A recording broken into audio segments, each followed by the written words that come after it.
យប់ដីមិនស្កប់យល់ស្បអាក្រក់ព្រោះរៀនចប់ត្រឹមទី12អ្នកម្ដាយដេកព្រួយកូនពើតែមួយខ្លាយថ្ងៃមួយកូនអត់អីស៊ីធ្វើការថែមងមេដងកូនស្រីតែបែកប្រេះចេញមកជាទីក្នុងបាចង់កងអនងើបអនងើបធ្វើការជាងគូលីសំពះបាតជើងលាអ្នកមានកូនប៉ាជូនមកដល់ឡានតាក់ស៊ីដាំកូនជាច្រើនតាំងពីនៅផ្ទះប្រយ័ត្នគ្រប់ព្រះកំប្រឹងស៊ីប្រយ័ត្នប្រយែងកុំសូវទុកចិត្តគេអាចមើលលើពីបងនេះកុំសូវផឹកស្រាកុំសូវប៉ាអីប៉ារងចាំកូនជេលេភី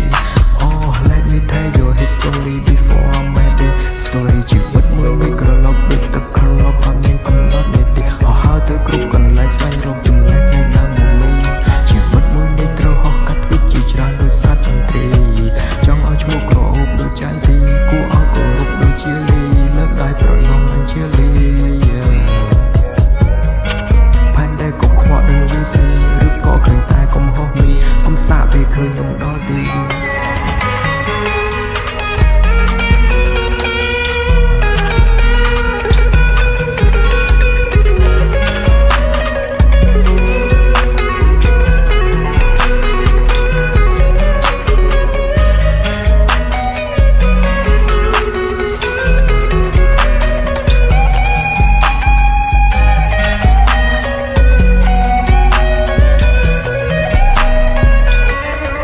យប់ដេកមិនស្កប់យល់ស្បអាក្រក់ព្រោះរៀនចប់ត្រឹមទី12អ្នកម្ដាយដេកព្រួយកូនពើតែមួយខ្លាយថ្ងៃមួយកូនអត់អីស៊ីធ្វើការថែមងបេះដូងកូនស្រីតែបែកប្រេះចេញមកជាពីក្នុងប៉ាចង់កងអនងើបអនងើបធ្វើការជាងគូលីមិនចង់ឃ្លាតឆ្ងាយ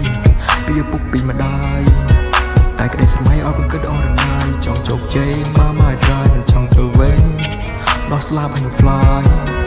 ទុកពេលឲ្យកូនម៉ាត់ណាម៉ាត់នឹងយ៉ាងណាក៏មិនស្ដាយខ្ញុំចាំថ្ងៃមួយថ្ងៃដែលខ្ញុំចេះព្រួយថ្ងៃដែលខ្ញុំចាក់ចេញពីផ្ទះ2011យប់នៅភ្លៀងធំនោះដែលយំមិនមានពួនយប់ដែលក្មេងម្នាក់ខ្លាំធំប្រាប់ម៉ាម៉ាថាកុំត្រួយទុកកូនគិតថាឯងបានហើយខ្លួននេះគ្មានចម្លើយមិនដឹងថាពេលណាឡើយអាចឲ្យលោកទាំងពីរធូរស្បើយអាចឲ្យលោកទាំងពីរសម្រាលឬកូនមិនហ៊ានកំសាហត់ហើយទុកពេលកូនម្ដងនេះគឺជាសម្ដីដែលខ្ញុំចង់ក្រ